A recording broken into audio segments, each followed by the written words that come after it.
Hey guys, welcome to another episode of the Legacy Podcast. I am Tim Bratz, and today I'm sitting down with Ashley Faddoul, who is a dear friend of mine. She's been a member of our mastermind for several years now, and has a lot of good stuff going on. She has an event business, owns some real estate, has a successful brokerage side of things too, and like many of us, faces issues with her growth in business as well. And so we were talking offline a little bit before this, and I want to ask her about a lot of those things that she's been going through over the past year or so and kind of how she's combating that. I want to learn a little bit more about what's going on in the residential real estate market and what she's seeing there, especially in the Midwestern part of the United States and maybe in some of those states that people aren't moving to, like the Sun Belt and down south. She's able to see it from a little bit different of a perspective, and just dive into that a little bit more of that entrepreneurial journey, how to overcome that comparing yourself to others, all that kind of stuff. So I'm excited to sit down with Ashley, and I think you're going to learn a lot from this episode.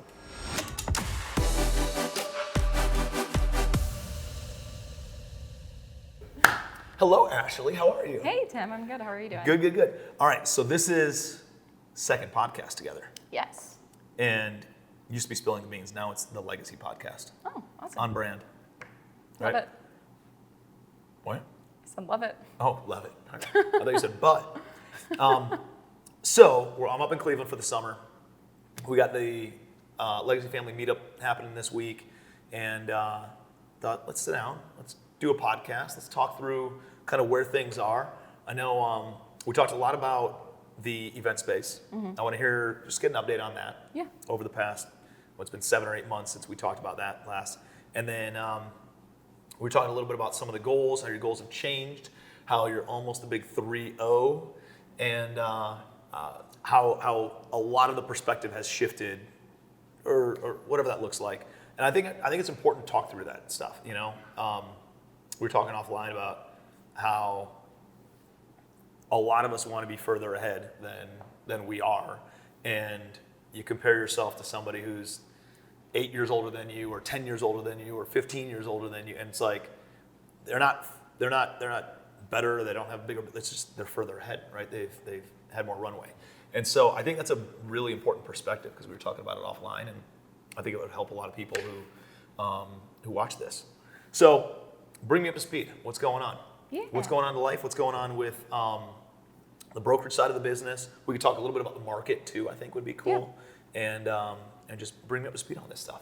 Yeah, so what's been keeping me busy right now is traditional real estate with my clients. They've definitely been keeping me busy. As far as the market goes on the residential side, it is still equally as insane. Really? It is.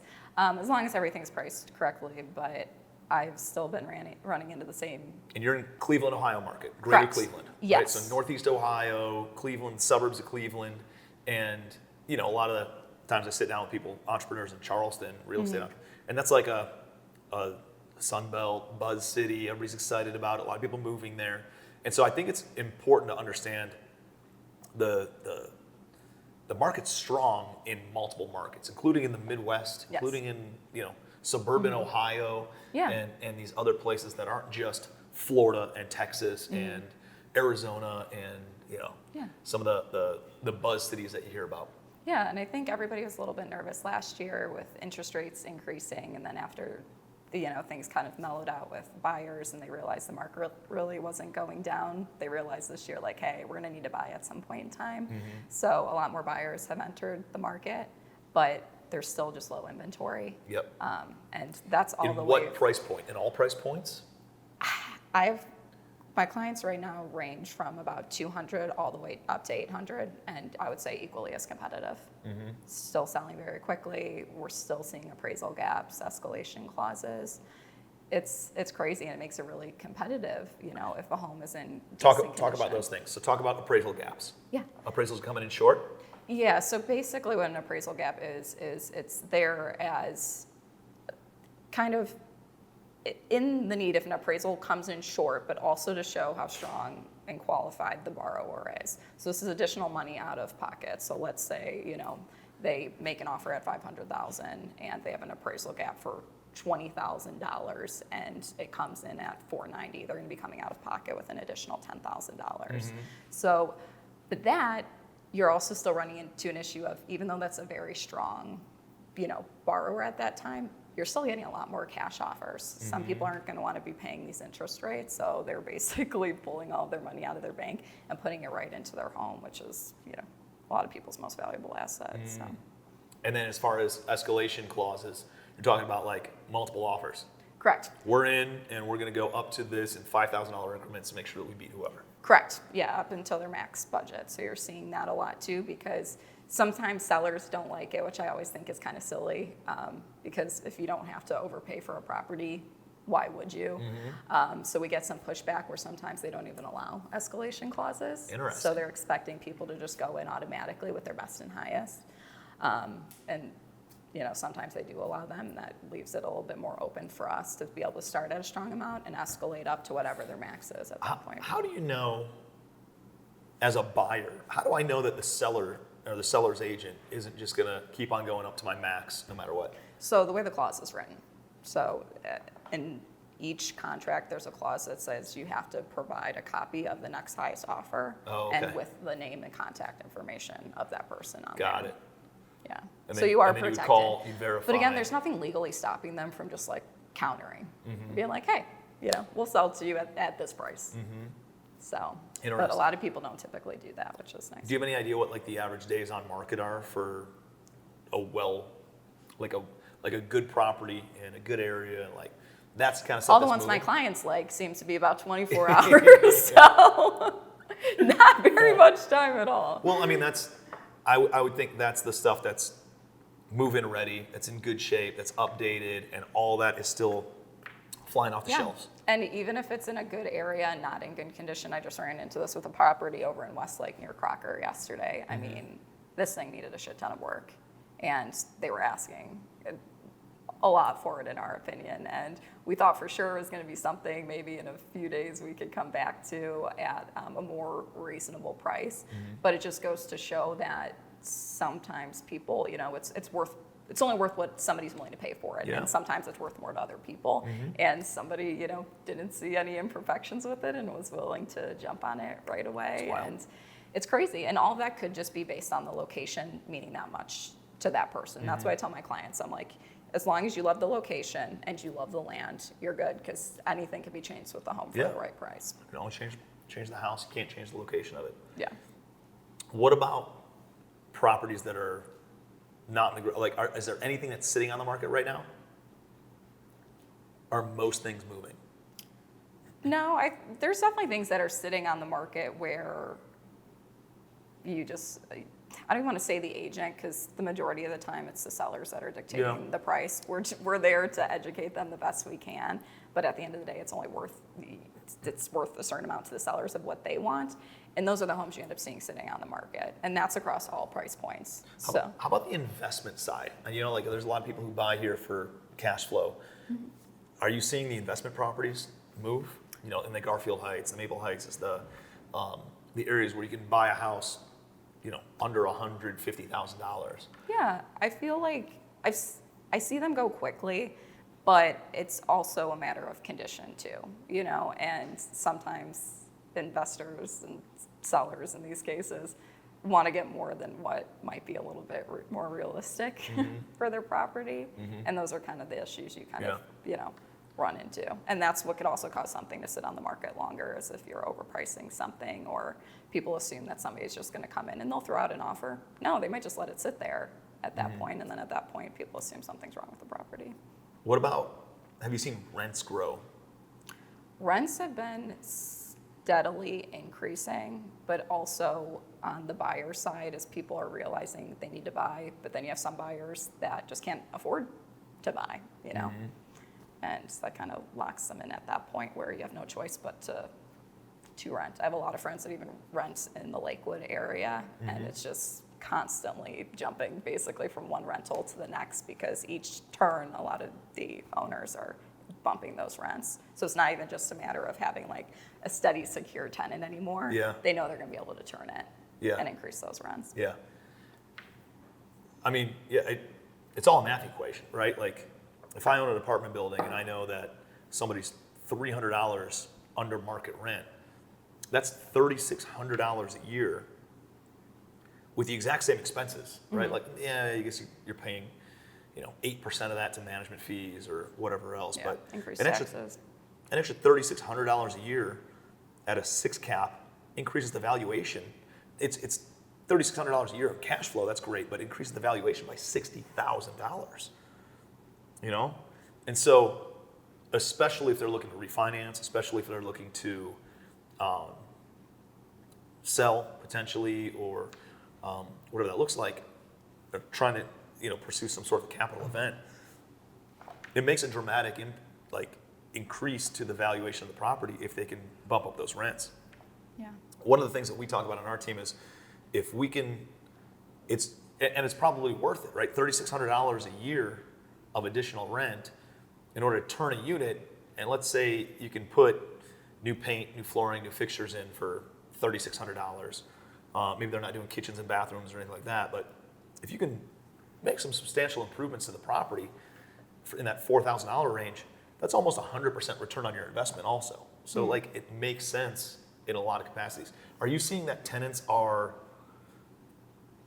they're going with the rent increases, or it sounds like a lot of the people that you've talked to are moving out and then going to something that's either not as updated, maybe not as good of a location in order to stay in that same price point?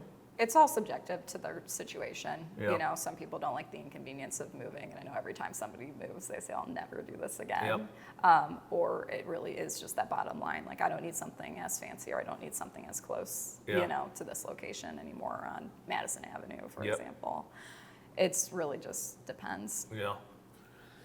Yeah, it's fascinating. I was talking with Chris Litzler, and we were talking about how there's this severe shortage of supply in the housing market for affordable housing, especially, right? Like, I would say single-family homes under $300,000 and multifamily housing under, I don't know, $150,000 per unit, something like that. You can't build a house for under $300,000. You can't build a multifamily for under about $150,000 a door. And so nobody is building that. So there's no additional supply. So the only supply is things that have already been built and already existing, that somebody can come in, purchase it, maybe it's distressed, fix it all up, try to make it nicer.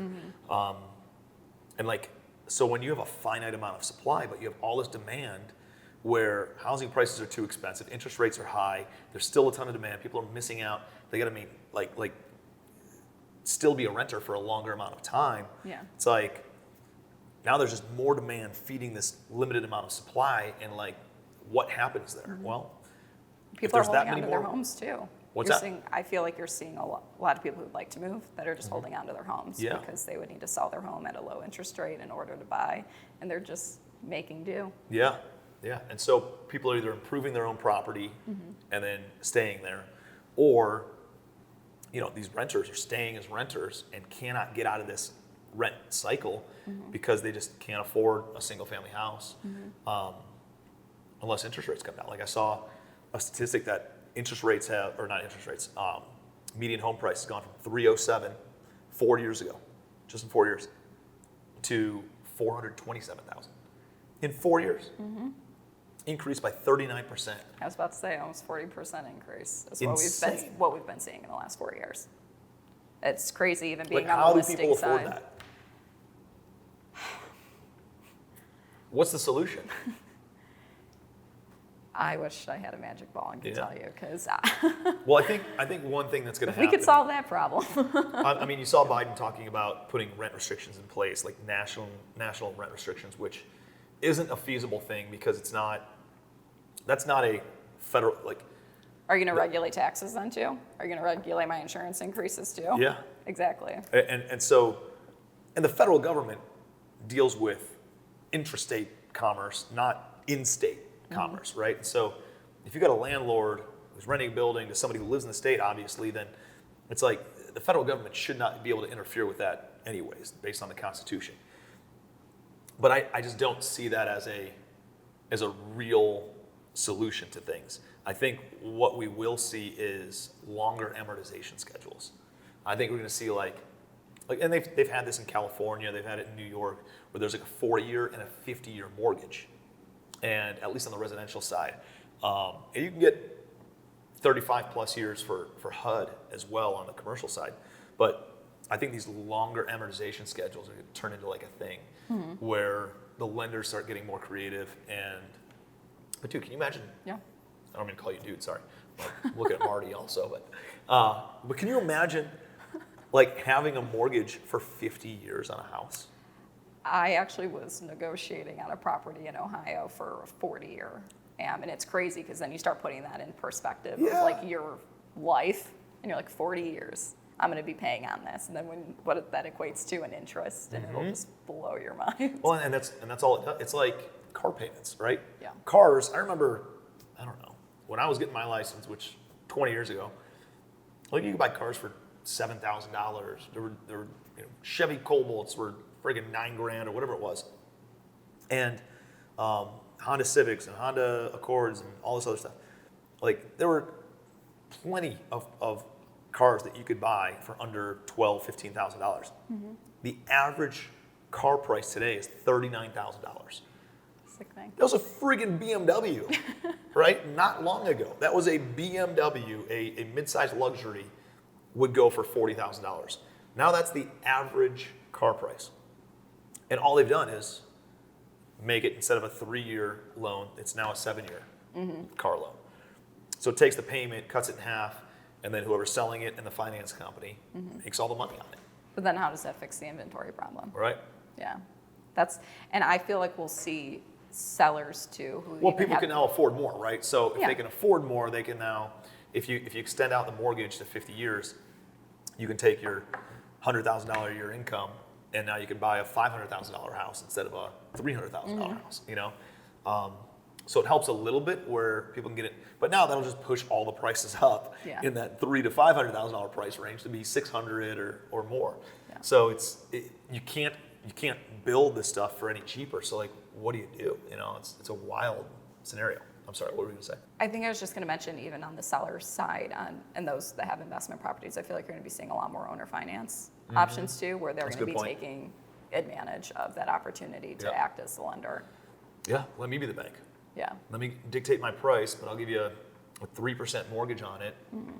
And that's the only way they could get their price sometimes. Yeah. Because even their price is so inflated of Yep. what they think it's worth, because you have a rental price versus a standard outright sale price. Those aren't the same, Yep. So and that's something that I think we'll see too, and like you said, in longer amortization. yeah, But Yeah. if we could fix that inventory problem. I mean, that's That'd the be issue. amazing. Like, who was I sitting down with? I was talking with someone. That was Trevor. I was talking with Trevor the other day, and I was sitting down with him, and he's looking at a bunch of things, and He's trying to put tiny homes up on my property. that's what I told him. Yeah.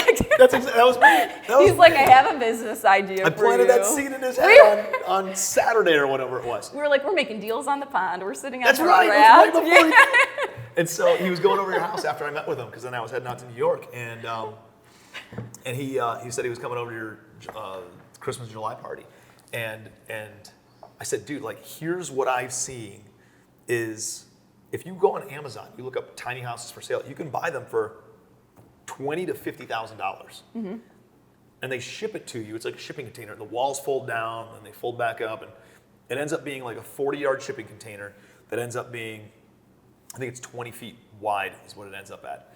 And so it's 800 square feet, right? And so 800 square feet, 3 bedrooms, 1 bathroom with a kitchen, like a little galley kitchen, and then a living area. And you get it delivered to your lot or to your property for $20,000, $25,000, you know? That's like the only way. That's the only way that you could start creating this cheaper housing inventory. And if you have a property already where you can add these to the back end of it, you got to run water, you got to run electric, you got to run sewer, septic, or whatever, and probably get it approved by the city. Or you can buy infill lots in urban Cleveland, Ohio, or whatever. Have these things delivered. It's already got water to the street. It's got electric right there that you can tie into, and you drop it on a lot that you can buy for $15,000. You're all into it for less than $50,000 on something that rents for probably close to $1,000 a month. And now you're like, it's not, it beats the 1% rule, right? It's actually a 2%, where you're able to buy something and be all into it for $50,000 that rents for $1,000 a month. Like, if there were scale to something like that, I would be interested in even doing that, right? Like, But I think that's a great. My land is not for sale. Yeah, we'll see about that. We'll see about that. But I own the 24 units in Medina, right? And we could build another building there, or I could throw up a bunch of these things, maybe as like townhome style almost, and throw them down. I don't know. Could I put an extra 6 units on there, or 8 units on there? And I already own the land, so that doesn't cost me anything. It costs me. Yeah. Like how can you even farmer property potentially? Yeah. What does that look like? And so, I don't know. I think there's a few plays that handle the inventory, but who knows what that looks like. But anyways, so tell me about what's going on with the event venue. Yeah, so it's been like fun getting it like officially up and running this last year. That's come with some challenges. We have to install another AC unit this weekend, so we're just pouring more money back into the property at this point to make sure that it's 100% ready to go at all times, and being able to like meet with like brides and grooms has been fun, and I look forward to hopefully outsourcing that eventually. Right now, that's my job, so I'm doing all the scheduling, communication, social media, but I'm looking forward to a day where we can have somebody take over that role completely, and somebody. When you bought this, it was a real estate play originally, right? Correct. Like thinking it was going to be, this is going to be a real estate play. Yeah. And I'm like, we'll turn this into apartments. Yeah.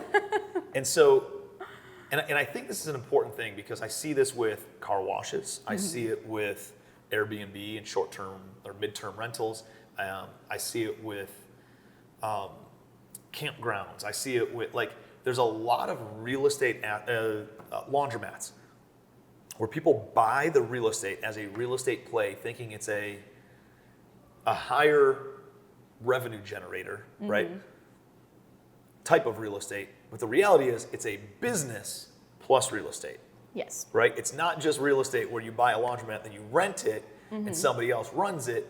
It's, you got to run the business aspect of things too, which I think people don't conceptualize as well when they're buying the property and thinking, oh, this is passive. No, you're buying an active business, right? And so it's turned into an active business for you. Correct. When we started it from the ground up. So we bought it, it was basically a blank space. So there was no active business going on, at least on the second floor. We thankfully have a tenant that's been there for like 30, 40 years on the lower level. But upstairs, that's something we had to completely build out from scratch. And like you said, we wanted to be in the real estate space. We never wanted to be like active business operators, and then next thing you know, that's what its highest and best use is, and we're going down this rabbit hole. And what would it rent for? What would that venue space rent for if you just rented it out to some tenant, whether that's an office or retail or somebody wanted to rent it as an apartment? I'd say for the area, if we just rented the upstairs, it's not something I've looked into since we acquired the property, we'd probably be able to make like 4 to 5 times what our mortgage is currently. Okay, so let's call it. So let's say like $5,000. You think you could rent it for $5,000 a month? I feel like for the business, like if somebody was going to be taking over the actual like business. Yeah, let's. That'll be the next question. Okay. You're jumping ahead. What would it look like if somebody just came in and said, "I want to rent this as my office space"? $1,000, $2,000? The whole venue space? Yeah, not the downstairs. It's already Yeah. rented. I honestly don't know. Yeah. I haven't looked into it.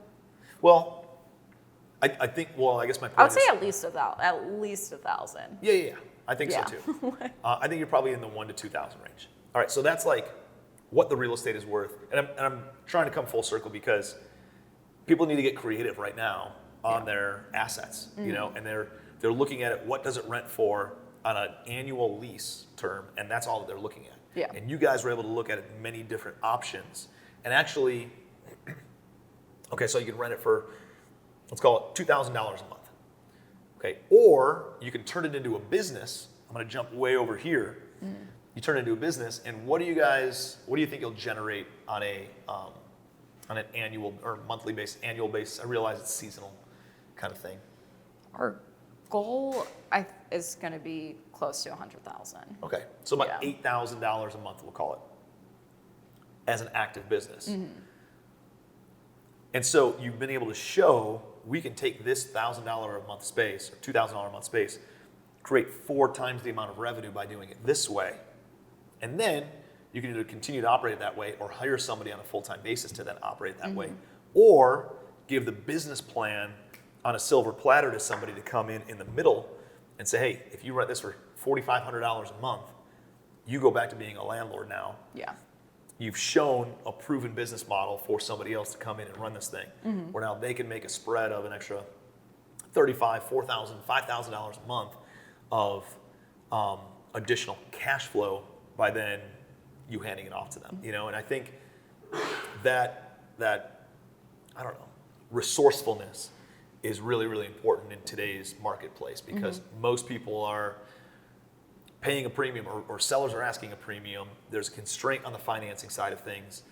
And you got to figure out, how do I look at this thing for the highest and best use, as opposed to just being what I can get on a monthly rental, right? And so it creates way more value to you. You get 2.5, 3 times the amount of rent. Let's call it 2.5 times the amount of rent, all because you were able to get creative with it. You know, I think it's a cool thing to look at. Like, it's good to have the options too, and it's something, you know I've personally thought about, because I'm a little bit in the weeds of it, and that's not a position I really expected to be in. And I just keep reminding myself it's not going to be for forever. So it's just till things get a little bit more stabilized, which is what we're working on right now. And then what do those options look like at that point? Is it somebody stepping in just for me and we still control the business? Or are we just going to be handing this business off to somebody else to oversee, and we strictly become landlords again at that point? Well, I mean that's the beauty of it, is you could work out a couple different arrangements. You could say, hey, now you're a joint venture partner. We're already generating $100,000 a year out of this business, and everything that you grow above that will be 50-50 on, right? Yeah. We get the first $100,000, and then we're 50-50 on everything beyond that. Or I'll sell you the business, right? I'll sell you the business for $200,000, and we'll seller finance it, and you sign a lease for $2,000, $2,500 a month or whatever on the space. Now you're a passive landlord, and you have an additional note of $200,000 that's making you an extra $1,000 a month or whatever that looks like, with a lump sum in the future. Like, there's a lot of cool ways to creatively do that. I was talking to Jimmy Domer, who I sold my Berea building. It's an office building too. Yeah. It's got 35 units in it. And it's got this huge parking lot in the back that's like completely unused. And I'm like, dude, there's a lot of creative things that you could do with this in space that, like, I don't know, our basements of some of the apartment buildings that we owned, put like cages up and had like storage units there. I made an extra $100 a month for like unused storage space. Or I was telling Jimmy on that one, he can get like those containers dropped and just leave them there. He doesn't have to even buy them. They just drop containers. You pay a monthly on the container of $40 a month, but then he could rent it for $120 a month. And he could put, I don't know, probably 20 of them back there, make an $80 spread times 20 units per month. What is that, $1,600, right? Increases the value by $1,600 times 12, $19,000 a year of net income at a 6 cap, increases the building value by $320,000 on a building you bought for 1.75. It's like, if there's ways that you can think outside the box and generate additional revenue on the property, I think that's where people are kind of getting ahead right now. Otherwise, they're kind of stuck in their way. I agree. That's good.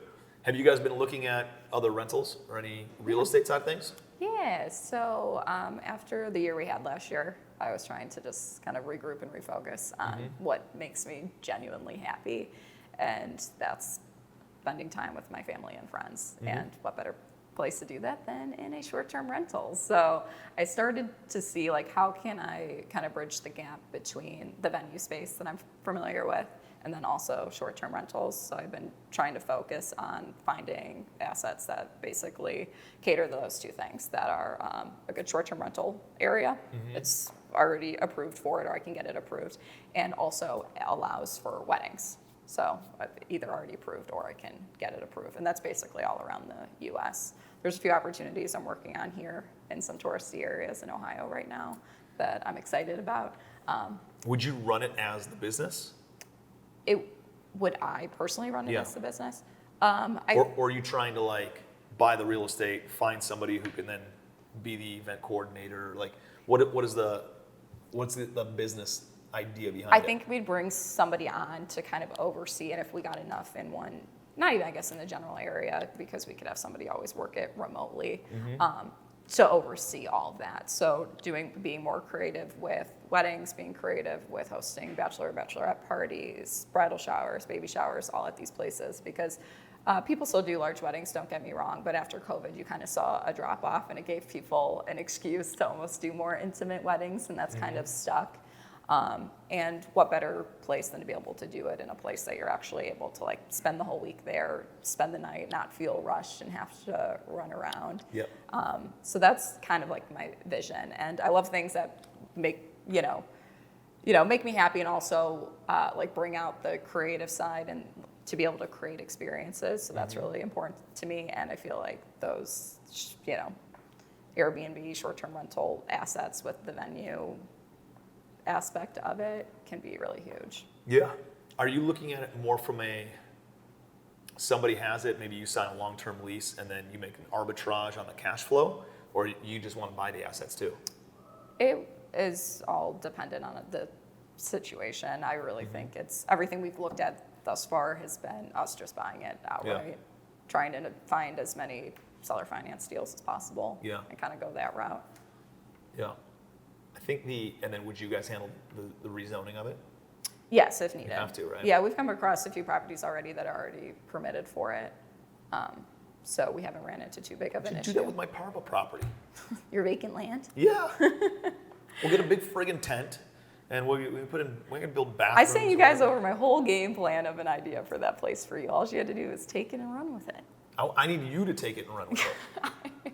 I'll fund it. I need you to take it and run with Didn't it. we just, the first part of this conversation was going through how I don't want to be the operator of the business anymore. And now Tim's trying to get me back into operating. I think the viewers should let us know whether or not you should be an operator to partner up on great properties that I can sell or finance to you. This is easy.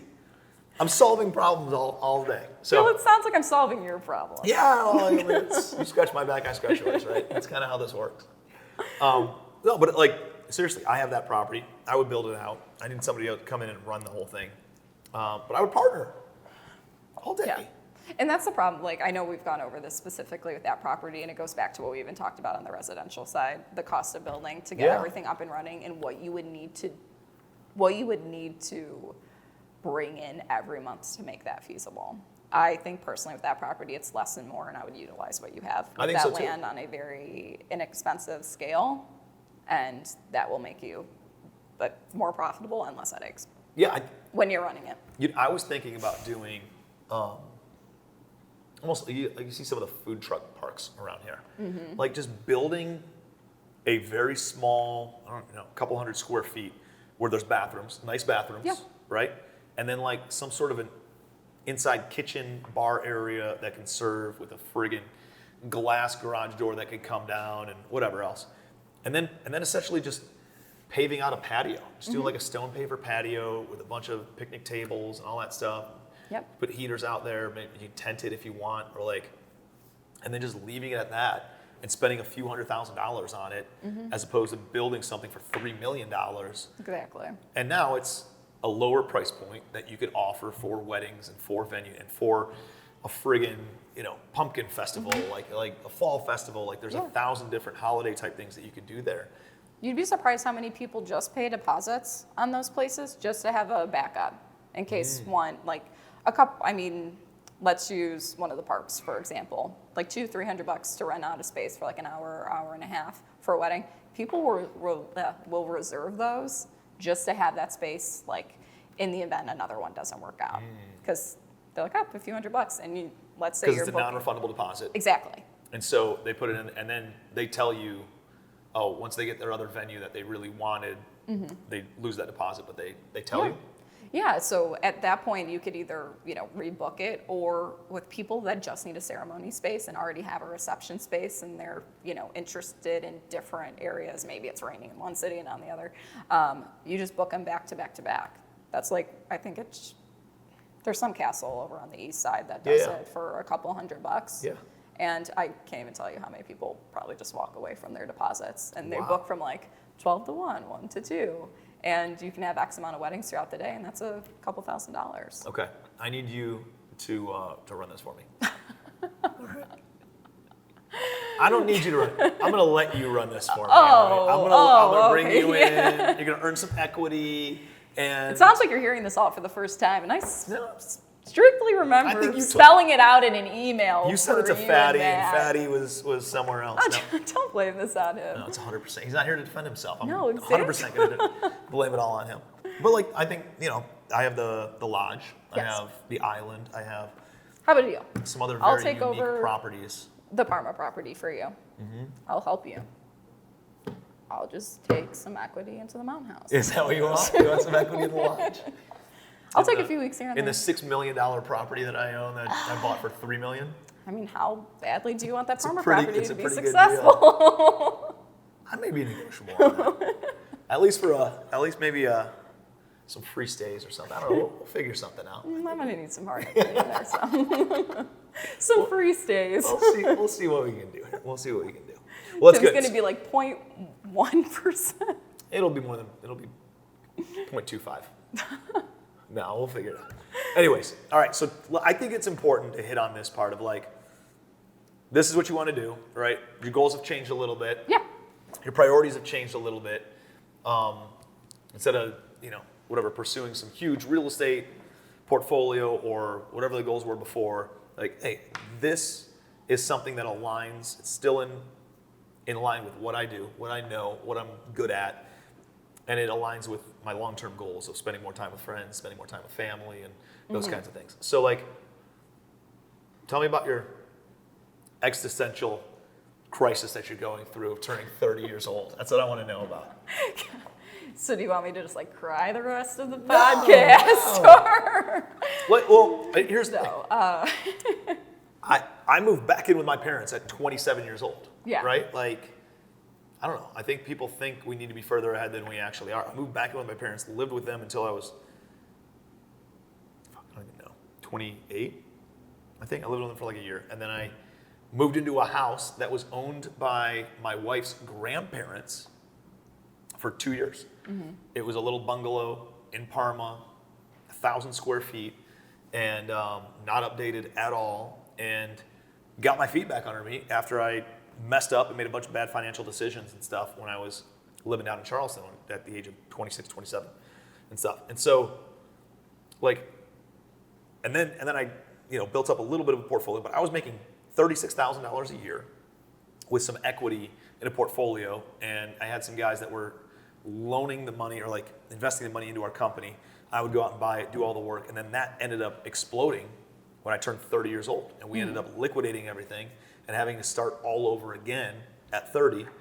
But I was able to then grow it that much faster, that much better, because I already had the connections, the resources, the understanding, the knowledge, the experience moving forward and doing that into my 30s. Because I got, punched in the gut so many times in my 20s. But like, I think it's important to understand that, wherever you think you are, wherever you think you should be, like, those things are just stories in your own head that you made up, right? That nobody else is putting on you other than you. Yeah. Maybe there's some societal bullshit, but or family or whatever else. But for the most part, it's like things that I should be here. Like, who says who? I think I just expect a lot out of myself, and I think that's something that other people struggle with too. And I think, like, Very much so. Like, last year was an extremely difficult year, and I tried to start off this year like really kind of focusing more on like my mental health, like getting back into a good routine, waking up at 6 a.m., working out, meditating, affirmations, like visualizing, and and I fall off of it sometimes, but like when I'm doing those things, that is when I feel the absolute best. I like that. So I really tried to, focus on that and focus this year is like, what's going to make me genuinely the most happy?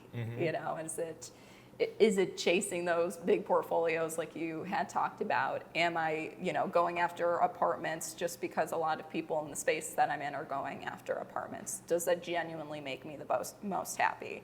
Do I feel defeated because, you know, maybe it's just timing? You know, when I got into it, you know, was everybody else getting into it? And then also just not wanting to do a bad deal. So I think that's kind of been like the tough portion of it, and also wanting to feel like further along. So actually something that I started a couple weeks ago is I have an Ashley Excel spreadsheet, and one of those tabs is look how far you've come. And then I just went through and started like making a list of like, I bought my first house when I was like 23, and I owned 2 homes before the age of 30. I own a wedding venue, all these little details. I'm married, I'm like present with my family, I've rescued animals, like all these little details that, you know, obviously are there, but sometimes you need to like write down and have like right in front of you to remind you. So I made that tab. And then there's also, it goes like very detailed of like, sometimes you feel down about yourself. It's like, what do I bring to the table, you know? Like, I'm a good listener. People tell me that I'm thoughtful, and it's weird to say about myself. Like, and it just... You're probably one of the top 2 best gift givers that I know. Right. Hands down. I'm actually... You're very creative at taking things and figuring out how to do it and like bootstrapping things. Like, you're really, really good at that. I'm like, hey, how do we get this grand vision? But here's the budget. Here's the price point. Here's what we got to do. No problem. And you come in and you knock it down. No, seriously. That's like a few things that I've noticed about you. I appreciate just that. off the top of my head. And that's something I enjoy. And like Fatty and I were having a conversation about this the other week, because I asked him like how things were going in business, and he's like, great, how are things going with you? And he was probably not expecting me to just like full of shit. They're not great. Like, we got a bunch of stuff that we're dealing with. All he's talking about your business. You know what it's like? We say great because there's always curveballs. There's always whatever, like. And that's how I wanted to reply back. I'm like, that's fine. It's almost like you're faking yourself out. It's like, I know that there's going to be a bunch of shit that hits the fan today. It's like, I can't let that stuff affect me. So I'm going to tell people I'm feeling good, so that way I can make myself feel good, right? Yeah. I don't think anybody does it like intentionally to lie or whatever. Like, you know, when people are like, Brats, dude, I see you online, dude. It's great to see you, man. You're crushing it. I was like, dude, I deal with just as much bullshit as anybody else. I just push through it, right? Yeah. And I just keep on pushing through it and dealing with it, and I don't let it affect me mentally. But that's been like a muscle. It's been very, very, very hard to grow and develop, because even yesterday I had a very difficult call with a joint venture partner, and we're probably going to lose money on a deal because they're not willing to contribute anything, and he wants me to eat the entire loss. And like, I'm like, dude, it's completely unacceptable. And I was like, is that the kind? You're just let the investors lose money and let me lose, and you're not going to contribute? No, well, no. We have other stuff. Like, okay, I get it. But I don't know. What am I going to do? Am I going to let that affect me across all the other deals that I do and stop me from doing other deals and pursuing other things and being negative with my family? And like, the reality is I can't let it do that. So I can see how people can be like, it's going great, but I want you to know it's not always great, you know? No, honestly, like I felt like I started off this year super strong and like mentally in a good place, and even from a business standpoint, I felt like I found something that genuinely made me so happy. I was going after a pretty big fish as far as opportunity went in the Bahamas, and I mean, I'm talking my dream property. And we were so close. I kept it hush-hush for so long. I literally was there for a week and nobody knew, but my family, like, nobody knew I was there. And then, like, finally we're just waiting on the signed documents. And I'm like, oh, this is a sigh of relief. I can actually start talking to people about it. And we were in New Orleans at the time. I was excited, you know, just felt so inspired. Everybody, there were so many people on board with it. And like days after getting home, I got ripped out from under me. And that just sent me spiraling. I mean, out of my daily habits. I'm like, how do I come back from this? I just spent months working on this. And it hurt. And not only did I feel like I let myself down, I let potential investors down. I think one of the hardest things was like, my parents didn't think I was crazy by any means, because they're obviously like always like used to supporting me. Yeah. But it was around my dad's birthday when it fell out in March. I can't even say fall. I'm like, I ripped away from me in March. And I remember texting my dad and wishing him a happy birthday. And he's like, thank you, pork chop, which is what he always calls me. And he said, or should I say lion? And he didn't know at this time that the deal fell through.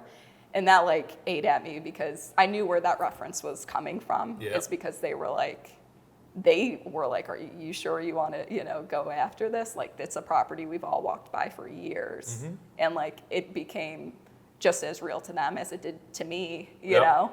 And so that hurt, because you feel like you're letting down your family, and it goes back to kind of what we had talked about before. It's like you feel like you're capable of so much more. And I had talked about this with Cam too. And this is also what Fatty and I were talking about last week, when he made the mistake of asking me how I was. And I almost did reply just how you said, like, good, Yeah.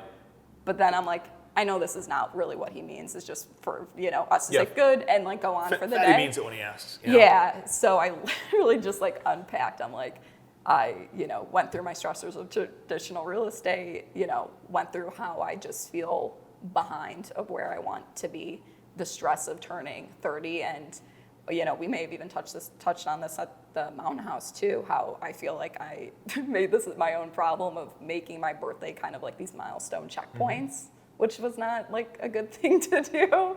And you don't mean to, but it's, and especially on such a big birthday, that's kind of like what I was like struggling with going through it. And, Fatty ended up replying back and was super nice. And, he's a tough love type of guy.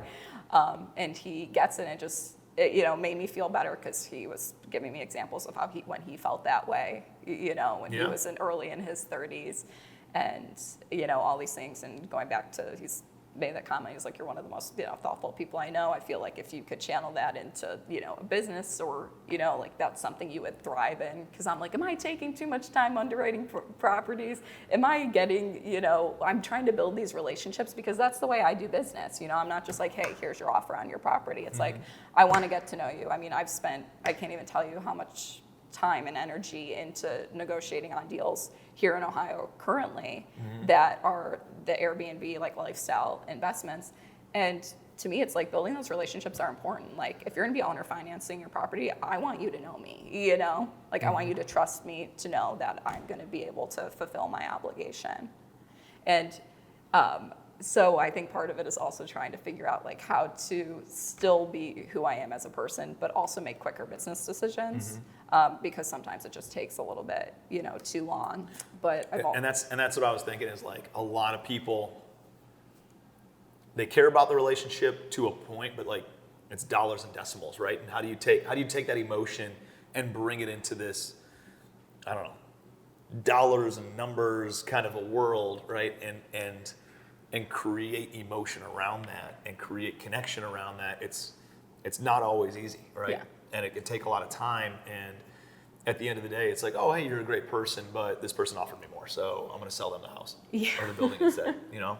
Yep. And that's a tough pill to swallow. And it's hard to get emotionally attached to a property and having all these conversations and thinking, oh yeah, I'm emotionally invested in this, but the seller is not emotionally invested, and they don't feel the commitment to then sell it to me. But somebody else can come in and take the deal out immediately. Like, and they spend a fraction of the time on it that I spend on the deal, And I've been listening. So we need quick decisions. Exactly. So how do we get quick decisions without becoming too emotionally attached, but still being myself, being you? Yeah, and I think that's something that I'm trying to navigate. And I'm reading the book on Audible, so listening to the book, The Compound Effect, which I'm surprised I've never read it before, and I'm going to butcher this, but he basically had said that if he knew how much time something was going to cost him, he may have spent like less time on certain things.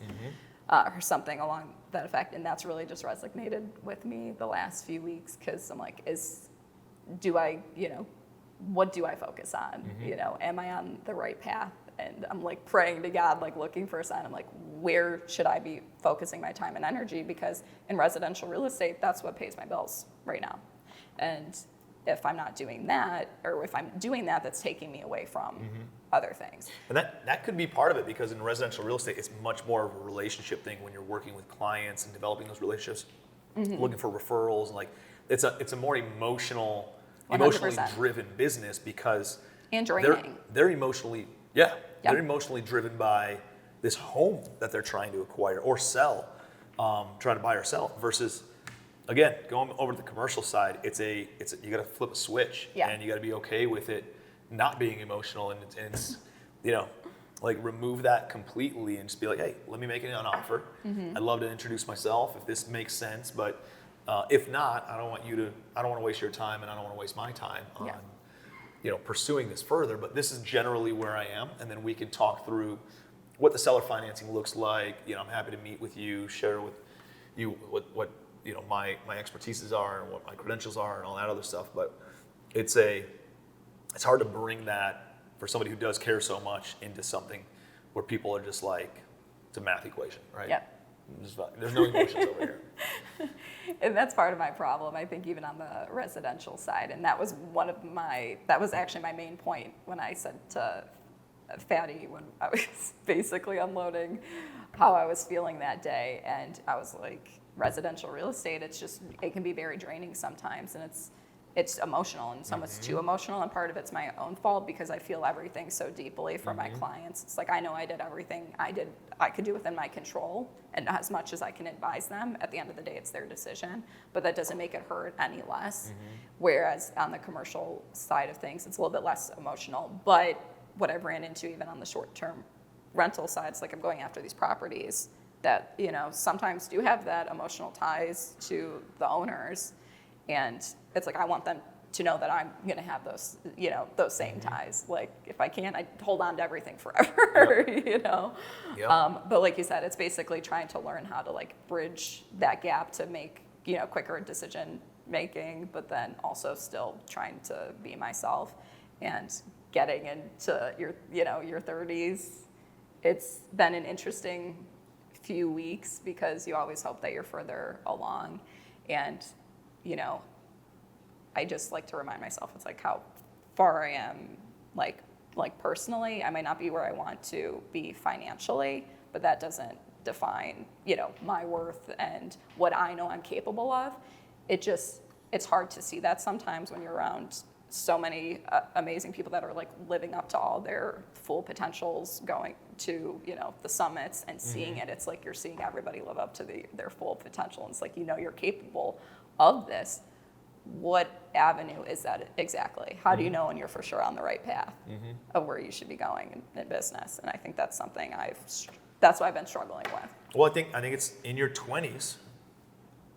You 90% of our business is wasted time anyways, right? Like, it's answering emails, it's taking phone calls, it's clients that never perform, it's, I don't know, I think about like hiring somebody. You have to spend so much time screening applicants, hopping on phone calls, interviewing, all that stuff in order to hire a single person. Like, it's like a lot of that is just time that was spent on on people that you're not even gonna hire. And then it's like underwriting properties, reviewing properties, making offers. 9 out of 10, or at least 9 out of 10, will not go through. Yep. So realizing that most of our time is wasted anyways.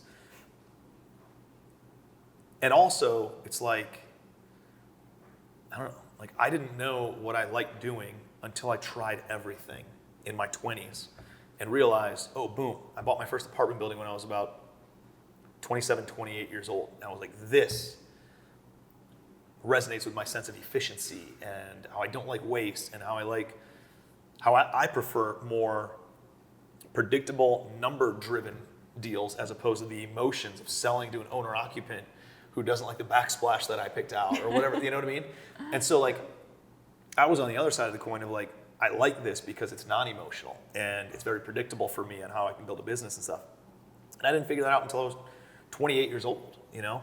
And I had to try everything else out in order to then get to a point where I figured that out. And then I honed those skills and the learning over the course of the next decade and really grew the business in my 30s, right? Like I pressed the reset button at the age of 30 years old and had a kid and had a new house, and then all of a sudden found out I had to liquidate my entire real estate portfolio and start from scratch without any money backing me. I had never raised capital before. And so I say that so that way you realize, like, you're farther ahead than where I was when I was 30 years old, right? Like, you have actual sustainable businesses and things in place that I didn't have when I was 30 years old. And so to compare yourself to other people is just not fair for you. So that's why I love what you're doing from a standpoint of like documenting. You know, we all look ahead and we're like, I'm not there yet. Like, if we stop and then look behind us and see how far we came though, and you're like, wow, it's been quite a ride and I've gotten a lot accomplished in a very short amount of time, and realizing like comparison is a thief of joy unless you're comparing yourself to yourself and where you came from. Exactly. Like, that's the key. Yeah, I 100% agree. So, well, good stuff. Well, I'm excited to see how things play out.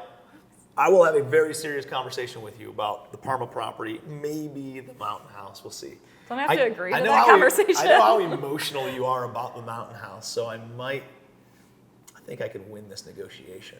Do you? Do you? I think I can. Because the 0.25% equity is going to have I'm to. going to lean this. I can make it emotional and get your emotional side to make a decision as opposed to Is that what you've learned from this? I think I might be able to do that. That's what you've taken out of this hour podcast. You need to make emotional decisions in your 20s, and then once you're 30, then you can make more. You got about 6 weeks to get my emotional so agreement. that's why we're going to cut this deal right now after the podcast. Yeah. I'm expecting at least 2 full weeks. A year. I appreciate you.